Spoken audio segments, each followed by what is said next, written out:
हिमाचल प्रदेश की वादियां इस वक्त मुसीबतों से जूझ रही है। लगातार बारिश और भूस्खलन ने पहाड़ों की जिंदगी को थाम सा दिया है। सड़कें टूटी हैं, लोग फंसे हैं और किसानों बागवानों की मेहनत पर संकट मंडरा रहा है। सुजानपुर में भूस्खलन की त्रासदी से लेकर कुल्लू में राहत की किरण और चंबा से सोलन तक तबाही की मार, हर जिले की अपनी कहानी है। प्रशासन और राहत की टीमें युद्ध स्तर पर सड़कों को बहाल करने में जुटी हैं ताकि जिंदगी फिर से पटरी पर लौटे। आइए इस खास रिपोर्ट में देखते हैं कि हिमाचल के इन पहाड़ों में इस वक्त क्या है जमीनी हकीकत और कैसे जो प्रशासन है वो राहत कार्यों में जुटा है। देखिए ये खास रिपोर्ट।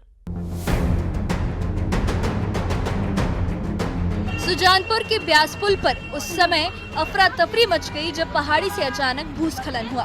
लोग बाल बाल बच गए और ये घटना ये साफ दिखाती है कि पहाड़ों पर अब जरा सी बारिश भी कितना बड़ा खतरा बन जाती है।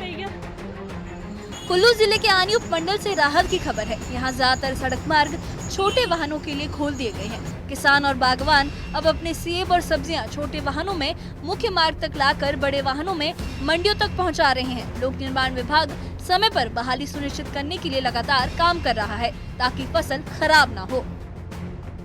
मणिकर्ण घाटी के सड़क मार्ग पर जचनी में लगातार भूस्खलन हो रहा है। भुंतर मणिकर्ण सड़क पर पिछले 2 हफ्तों से रुक रुक कर पहाड़ दरक रहे हैं। इसकी वजह से वाहन चालकों को भारी मुश्किलों का सामना करना पड़ रहा है और लोगों की आवाजाही बाधित हो गई है। चंबा जिले के चुराह विधानसभा क्षेत्र में हालिया प्राकृतिक आपदा ने जनजीवन अस्त व्यस्त कर दिया है। सड़कों के बंद होने से लोगों को भारी दिक्कत हो रही है। इसी बीच चुराह प्रशासन ने पीडब्ल्यूडी विभाग को निर्देश दिए हैं कि 4 से 5 दिनों में सभी मार्ग बहाल किए जाएं ताकि राशन और जरूरी सामान गांव-गांव तक पहुंच सके। एसडीएम अंकुर ठाकुर ने कहा कि कई रास्ते अभी भी बंद हैं, लेकिन इन्हें जल्द खोलने की कोशिशें जारी है ताकि बीमार लोगों और ग्रामीणों को कोई परेशानी न हो। चुराह सब डिवीज़न में मैक्सिमम जो लिंक रोड्स थे वो बंद थे। काफ़ी जगह स्लाइड्स और बोल्डर आ रहे थे। शूटिंग स्टोन्स की प्रॉब्लम थी, उनको अब क्लियर किया जा रहा है। पीडब्ल्यूडी विभाग लगातार दिन रात इस कार्य में लगा हुआ है। काफ़ी रोड्स खोल दिए गए हैं। काफ़ी रोड्स बंद है जो जल्दी ही खोल दिए जाएंगे। राशन पहुंचाने की समस्या हो रही थी और मरीजों को जैसे हॉस्पिटल्स पहुंचने की समस्या हो रही थी।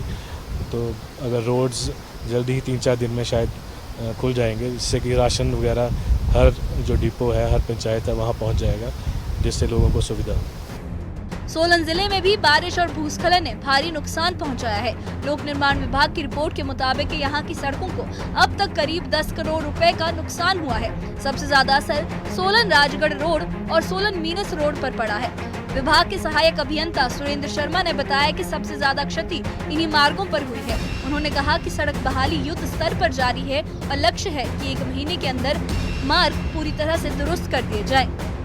सोलन डिवीजन में पीडब्ल्यूडी की अगर बात की जाए तो पीडब्ल्यूडी विभाग को अब तक 10 करोड़ के आसपास नुकसान हो चुका है। लगभग जितने भी हमारे रोड्स हैं सभी में कुछ न कुछ नुकसान सभी में हुआ है, लेकिन अगर ज़्यादा नुकसान की बात की जाए तो Solan Rajgarh bypass road, district jail to Kathed road, जौड़ा जी धरजा रोड, सोलन मीनस रोड, इनमें थोड़ा ज़्यादा लॉस हुआ है जिसका कि रिस्टोरेशन का काम जो है चला हुआ है। सोलन मीनस में 2 स्लैब कलवर्ट जो है वो उनका काम युद्ध स्तर पे किया जा रहा है, जो जल्दी ही ख़त्म किया जाएगा। और उसी तर्ज पे अगर बात करें सोलन राजगढ़ बाईपास रोड की, तो वहाँ एक सड़क का जो हिस्सा था वो धंस गया था, तो उसका भी रिस्टोरेशन का काम जो है वो काफ़ी तेज़ी से चला हुआ है और उम्मीद है कि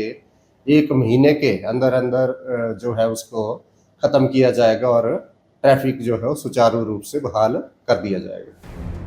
ऊना जिले में बरसात ने सबसे ज्यादा आर्थिक नुकसान पहुंचाया है।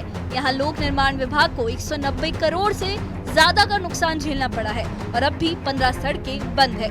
विभाग के अधीक्षण अभियंता हर्षपुरी ने कहा कि मार्गों को प्राथमिकता के आधार पर खोला जा रहा है। उन्होंने ये भी बताया कि पिछले साल हुए नुकसान की भरपाई के लिए जो राशि मिली थी उसके कामों की निविदाएं जारी हो चुकी है और जल्द निर्माण प्रक्रिया शुरू होगी। हमारे विरुद्ध ऊना के अंतर्गत इस साल लगभग 190 करोड़ रुपए का जो है नुकसान हुआ है और इसमें 15 सड़कें जो हैं आज की डेट में बंद चली हुई हैं, जिसमें 9 सड़कें बंगाणा की हैं, 3 सड़कें भरवाई की हैं, 2 सड़कें हरोली की हैं और 1 सड़क ऊना की है। दौलतपुर चौक की कोई भी सड़क जो है बंद नहीं है और विभाग जो है मशीन और लेबर लगा के इनको जल्दी से जल्दी खुलवाने का प्रयत्न कर रहा है। 2023 का जो नुकसान हुआ था उसमें ऊना वृत्त को पीडीएन के तहत 37.3 करोड़ रुपए जो है अलॉट हुए हैं। उसमें सभी मंडलों ने जो अपने निविदाएं हैं वो आमंत्रित कर ली हैं, जल्दी उनको अवार्ड करके काम को शुरू करवा दिया जाएगा। कुल मिलाकर हिमाचल प्रदेश के पहाड़ इस वक्त जख्मी है। बारिश और भूस्खलन ने लोगों की जिंदगी मुश्किल कर दी है, लेकिन राहत दल और विभागीय टीमें लगातार इन्हें सामान्य करने की कोशिश कर रही हैं। सवाल यही है कि कब तक हर बरसात में लोगों को इसी तरह की मुश्किलों का सामना करना पड़ेगा। लेकिन इस वक्त तस्वीर यही है, तबाही के बीच उम्मीद की तलाश। Bureau report, news 18।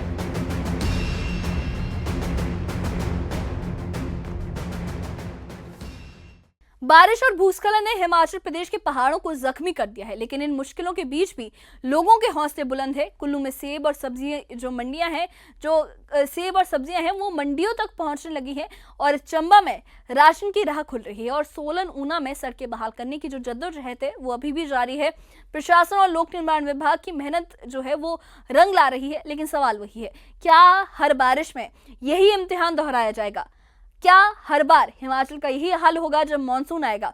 फिर भी तबाही के इस मंजर में उम्मीद की किरण लोगों के बीच साफ नजर आ रही है। जिस तरीके से दोबारा प्रशासन राहत और बहाली का काम कर रहा है, कुछ रोड्स दोबारा खुल रहे हैं, लोगों में उम्मीद नजर आ रही है। लेकिन ये सवाल अभी भी है कि हमारे पहाड़ क्या हर बार, हर मानसून में, हर बरसात के मौसम में इस तरीके से ही तबाही का मंजर देखेंगे? ये सवाल सबके दिलों में है, सरकार के दिल में है और उन लोगों के दिलों में है जो इस खौफ के मंजर को जी रहे हैं। इस बारे में आपकी क्या राय है? हमें कमेंट बॉक्स में अपनी राय जरूर बताइए और इससे जुड़े अपडेट्स के लिए और ऐसी ही खबरों के लिए हमारे चैनल के साथ बने रहिए। हमारे चैनल को सब्सक्राइब करिए। शुक्रिया।